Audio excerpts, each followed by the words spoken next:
Allez, on plonge directement dans le vif du sujet pour ce nouveau décryptage. Aujourd'hui, on s'attaque aux affirmations pour le moins spectaculaires du docteur David Sinclair sur la longévité, notamment celles faites récemment sur le podcast DOAC. L'idée ici, c'est de prendre ces grands titres médiatiques un peu sensationnalistes et de les confronter méthodiquement à la réalité clinique et aux revues par les pairs de la biogérontologie. Et on commence fort avec cette citation qui a fait le tour du monde. Des cellules qui apparaîtraient 75% plus jeunes en seulement 8 semaines de test. C'est exactement le genre de promesse fracassante qui déclenche des rachats pharmaceutiques à 700 millions de dollars. Ça pose vraiment le décor pour notre audit scientifique, parce qu'il va falloir démêler le vrai du faux. Première étape de notre analyse, l'inversion de l'horloge biologique. Alors, pour bien saisir la mécanique derrière tout ça, il faut d'abord parler de l'épigénome. On peut se le représenter comme le véritable système d'exploitation de notre corps. C'est ce logiciel chimique, basé sur la méthylation de l'ADN, qui ordonne à une cellule de fonctionner comme un neurone ou comme une cellule de peau, et tout ça sans jamais modifier le code génétique sous-jacent. Et c'est là qu'intervient une manipulation de laboratoire fascinante.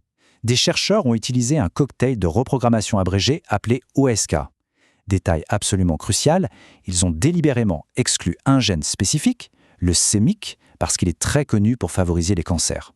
Le but de l'opération, remonter l'horloge de la cellule, mais en gardant la sécurité comme priorité absolue. Ce qui nous amène tout naturellement au grand débat académique actuel, matériel contre logiciel. D'un côté, on a ce qu'on appelle la théorie de l'information du vieillissement.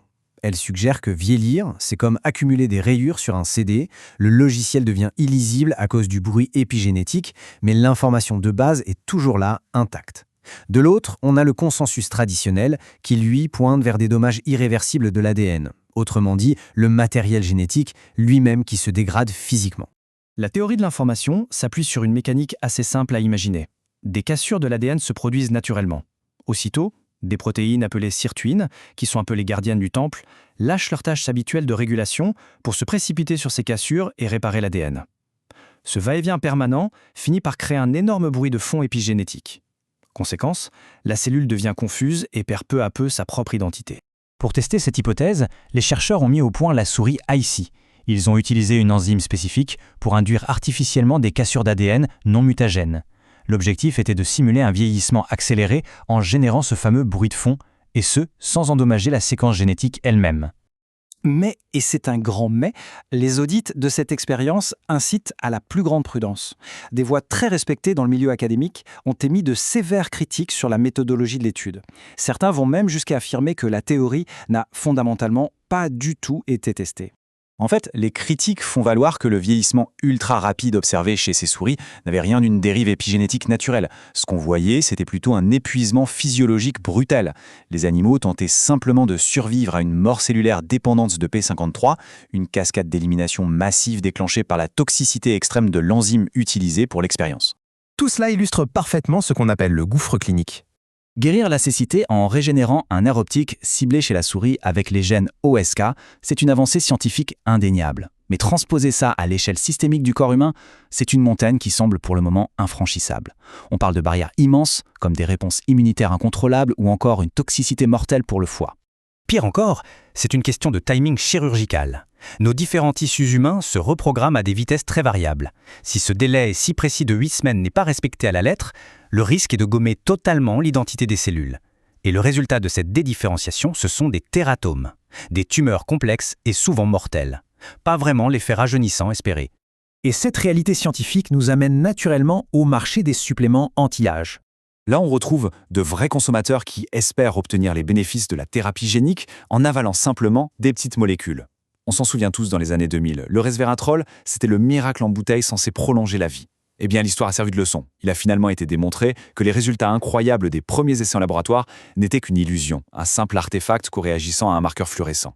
Bilan des courses en 2024, strictement zéro preuve d'extension de la vie humaine. Quand on aligne les données, la différence entre les miracles observés sur des cellules isolées d'animaux et les véritables essais cliniques humains est assez vertigineuse. Les faits sont têtus. Qu'il s'agisse du resveratrol ou des fameux précurseurs du NAD+, comme le NMN, aucune de ces molécules n'a jamais prouvé scientifiquement qu'elle allongeait notre espérance de vie. Ce qui est intéressant en revanche, c'est que les données cliniques sur certains composés NMN spécifiques valident d'autres effets, très concrets. On observe par exemple une hausse du NAD+ dans le sang, une baisse du cholestérol ou encore une réduction de la pression artérielle. En gros, ça fonctionne de manière très efficace, un peu comme le faire un médicament contre le cholestérol ou une séance de sport. Mais attention, on est bien loin de la machine à inverser l'âge biologique.